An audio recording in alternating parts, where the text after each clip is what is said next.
First things first, I'm going to move myself over here. But 2008 market crash, why the heck did it happen? What's the story behind it? What's really going on? Well, in reality, and I'm going to get political here, but it was a little bit of two things, right? It was poor oversight from the government, and it was also businesses got greedy trying to make more money from what the government told them to do. 2008 financial market. People who should not have gotten loans, right? People who were not qualified got loans because of all kinds of things, right? The government wanted people who were lesser qualified to get loans, right? So people who had bad credit, people who had evictions, bankruptcies, like lots of things like that. Even people who were undocumented, had no proof of income. They used to give out these things called ninja loans, and no income, no job, nothing like that. And people still got approved for loans. It was kind of crazy. Also, kind of like I talked about before, again, depending on who you ask, they'll tell you it was more one than the other. But yeah, it was both the government and businesses that messed up. The government wanted to help more people, but they messed up by how they implemented it, and businesses wanted to increase profits, and in the process chose to just make money and not really help people. Post-crash, so this is what's important to you. Like, why do people make money right after the crash? How did people make money right when the houses came back on the market? And why the heck did the houses even come up on the market in the first place? All right, so post-crash, there was a ton of people who were afraid of the market, right? So everybody and their mother was worried that, real estate's a risky investment and all this kind of crazy stuff. And because so many unqualified people with bad credit, who half of which of these undocumented, no income, all these kinds of people, roughly half of them didn't even make their first and second month's payment. So all of a sudden, the bank had all these loans that they had to foreclose on, right? The bank, their whole business model is let somebody borrow money so they can buy a house. The person gets to buy a house without having to wait, 30 years. Bank makes money. They can pay people and stuff like that. So the big issue came up when the banks couldn't receive their money. These people couldn't pay their loans, and all of a sudden the banks had to sell the asset. The house, they had to sell the houses. Otherwise, the banks would have gone hurt by that. So all of a sudden, people were super scared. Low demand, no one wanted to buy, and there was a high supply. All of a sudden, a ton of houses hit the market. So that's what happened there. So lot of differences between what's going on today. What's going on today is the opposite, actually. It's a really nice time to buy right now, because especially before, when the whole geopolitical thing that I'm not going to refer to specifically here on the video because it might get affected on social media, but when some big event happened in the world where people had to change the way that they lived and things like that, interest rates were super low. I remember helping out people get interest rates at 2.8%, so just under 3%. Super wild. Probably never going to happen again, but because of that, everybody wanted to buy. Combine that with the fact that all of a sudden the U.S. had to print out, I guess is up for debate, but the U.S. did print out roughly 40% of all the U.S. dollars. So from, March of 2020 to about March of 2021, something like that, right? So about that year, maybe year and a half. In those 18 months, the U.S. had printed 40% of all the U.S. dollars ever to come into existence. So just to kind of paint a little picture for y'all, almost half of all the U.S. dollars from when the U.S. was first created, when the founding fathers, drafted up the documents and we became an independent country, 40%, almost half, were printed in a time span of roughly a year and a half. This was because of COVID relief stuff. This was because of government, trying to fix things, and how well they did that. Well, depends on who you ask, but they caused a high amount of inflation because so much money was printed out. So many people out there had a ton of money to invest. So the stock market, we saw our ups and our downs. And with real estate, all of a sudden people who, probably weren't thinking about buying houses had $20,000 extra dollars in their pockets. And they're like, okay, well now let's go ahead and buy a house. I guess a quick thing before I jump on to the next topic, people who I helped who had higher incomes, they made a nice amount in the stock market and were able to get more house for their bank, or more bang for their buck in terms of houses with that. and people who I helped out who needed more kinds of assistance and things like that, well, they had a lot of money coming in as well. So pretty much lots and lots of money coming through, and whenever there's a high amount of inflation, historically speaking, the assets, right, so things that have value, that gain value over time, like real estate, like stocks, like things like that, they become more valuable, right? So real estate is definitely different than stocks, just because in this market especially, it's tough to create new ones, right? Versus stocks. I mean, that's a whole nother can of worms that outside the scope of this video, but I might make another one in the future. But all right, why is it so tough to have more houses being built up for all the demand today, right?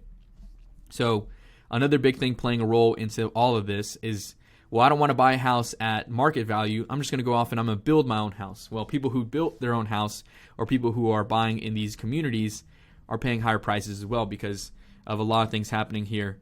The supply, it's tough to get materials right now because moving them from country to country, lots of countries still have restrictions these days, and especially during 2020 and 2021, countries had restrictions on shipping things, on the process of shipping things, how much they could and whatnot.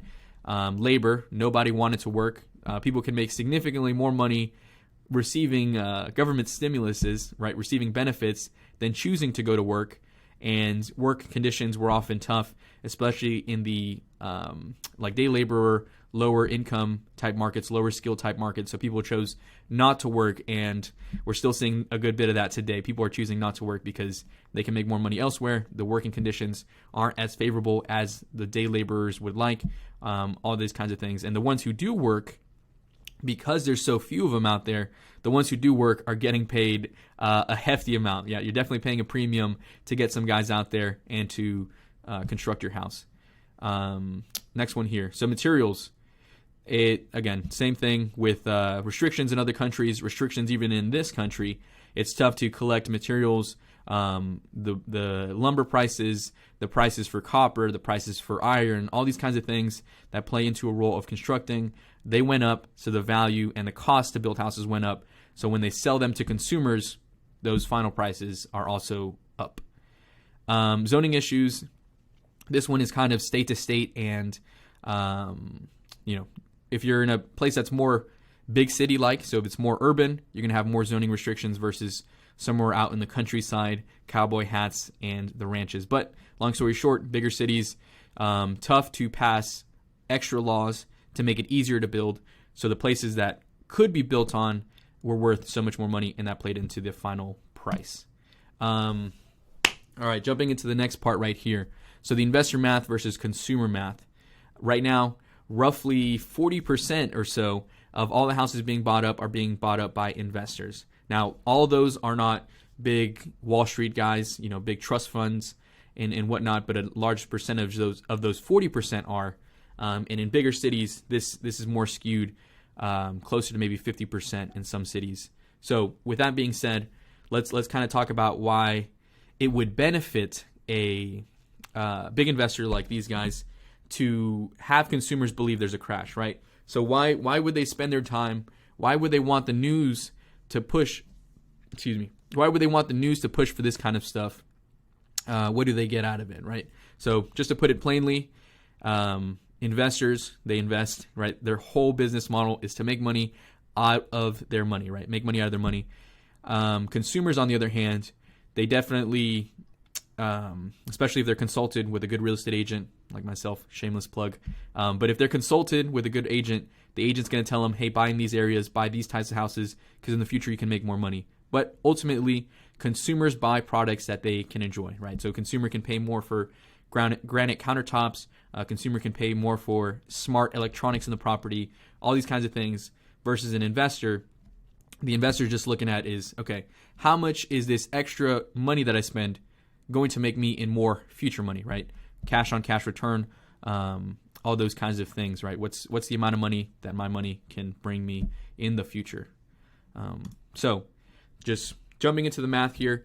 In this video, I'm going to talk more about the logic and the reason. I'm not going to be very math heavy. I'm going to have a video in the future where I do. So stay with me, guys. Luckily for y'all, this video is not going to be very math heavy or nothing like that. So just stick with me. This property, let's say in this example, is listed for 280. Okay, so a property is listed for 280.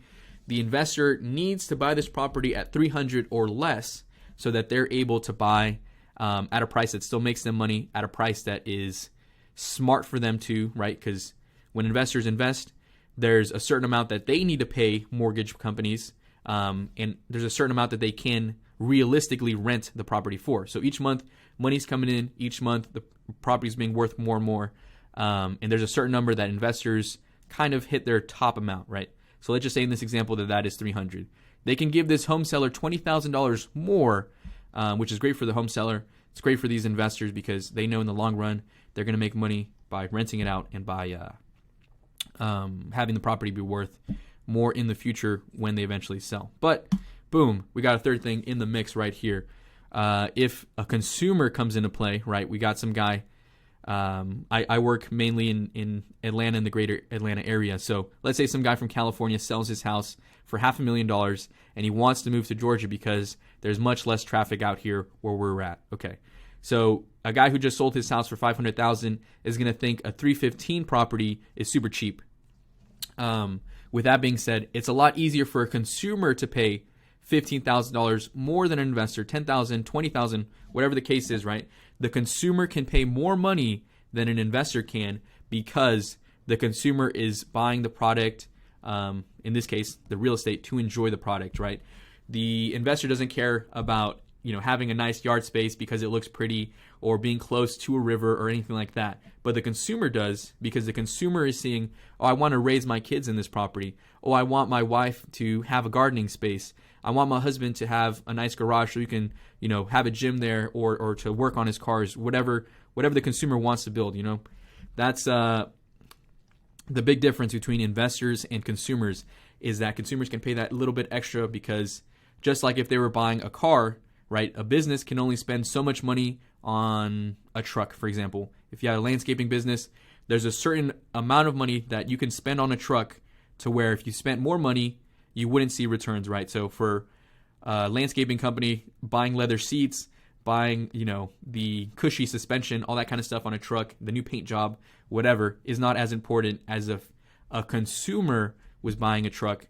The consumer would want to have leather seats, they would want to have fog lights, they would want to have the lifted suspension, maybe big old jacked tires, right? So for consumers, people who are going to enjoy the product, they can spend more money. I'm saying all that and kind of hitting this nail on the head. Excuse me. So I'm really hitting this nail on the head here because this investor would benefit by not having this consumer here, right? We all can agree on that. If this consumer wasn't here, then it would just be investors fighting against investors, right? A bunch of sharks in the water, and there would be no fishermen jumping in here. But that's what they're trying to do. That's why there's so much news articles and so much quote-unquote research out there. I mean, always when there's research, someone has to pay for it. And just as if, big cereal companies were telling you that their products are very healthy based on quote-unquote research, you got to ask yourself, why did somebody pay for this research? What are they getting out of it? And I'm telling y'all right here, this is what the investors are getting out of it.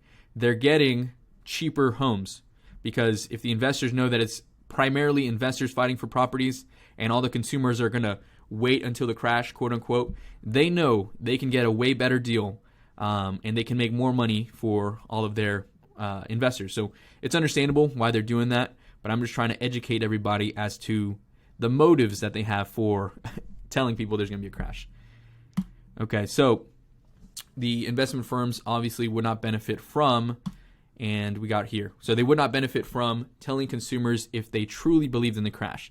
So let's say that these big investors really did believe there was going to be a crash. Why would they tell anybody? Why would they go to the news? Why would they fund these research projects, fund all this evidence that they're gathering or whatever? Right? Let's think about it, okay? These big guys on Wall Street, at the end of the day, their job isn't to educate consumers, right? So consumers can make money. At the end of the day, the big investor and big investor firms, their job is to make their shareholders the most amount of money, right? To make their business the most profitable that they can. If they truly saw a crash coming, they wouldn't tell anybody, not even their own mother, okay? They would be waiting.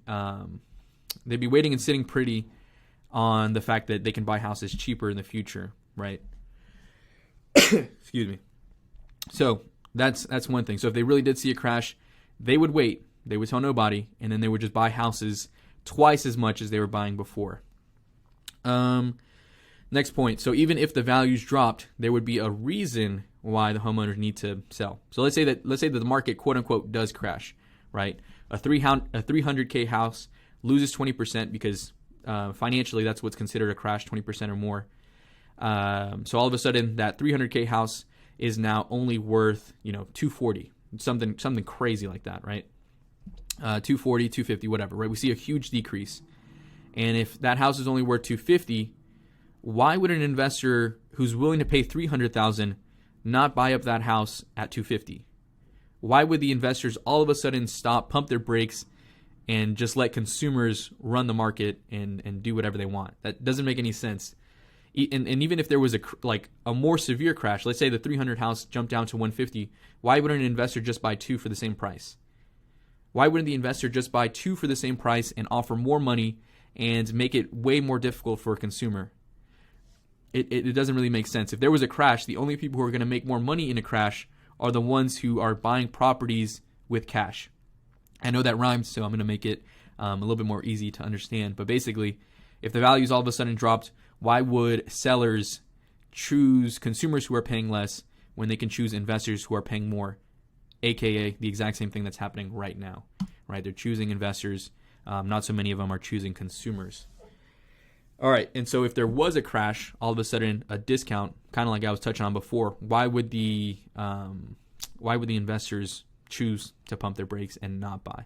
It doesn't make any sense, guys, because these guys make their money off of buying discounts, right? For buying at prices of what they're going to be at here today and being higher in the future. That's how they make their money. So if there was a crash, if there was a huge discount, why wouldn't these guys continue to buy, keep on doing the same things that they're doing? Doesn't make much sense. So now you definitely got to ask yourself your response on this, right? After looking at all this, are you going to be someone who chooses to invest in real estate, build your wealth, or at least consider doing something like that during this time? Are you going to be someone who invests in real estate, builds your wealth, or are you going to be somebody who prefers to just kind of sit, wait around, and watch the homes become less and less affordable for your average Joe? These are things that you definitely got to think about. Obviously, do your own research. Look at who's giving you the research, right? At the end of the day, I am someone who benefits from helping people sell properties and helping people buy properties.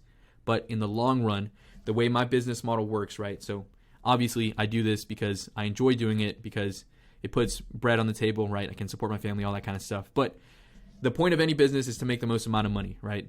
So the reason why I'm telling you this and the long-term strategy of my business is that I'm going to make more money, right? I'm going to have more clients if I help people make more money. So if I tell people the truth about the market, when's a good time to buy, and they can make so much more money in appreciation, in tax benefits, and all these kinds of things, then I get more business, because instead of just forcing somebody to sell a house where I could probably make 2 or 3 sales, if I help somebody legitimately buy at the right time and I can help them make a lot of money, then in the long run, they'll refer me to more people and I can make more money and the business is more successful that way. So just something to think about. That's my reason for making videos like this. That's my reason why I'm explaining the market like this. And think about the real reason why, these big news stations are giving quote unquote research and why they're putting out all this information, right? Think about what's their motivation behind it. So with all that being said, if you guys do have questions about real estate, investing, the market in general, all those kinds of things, feel free to contact me. Info is going to be down below. Thank you so much.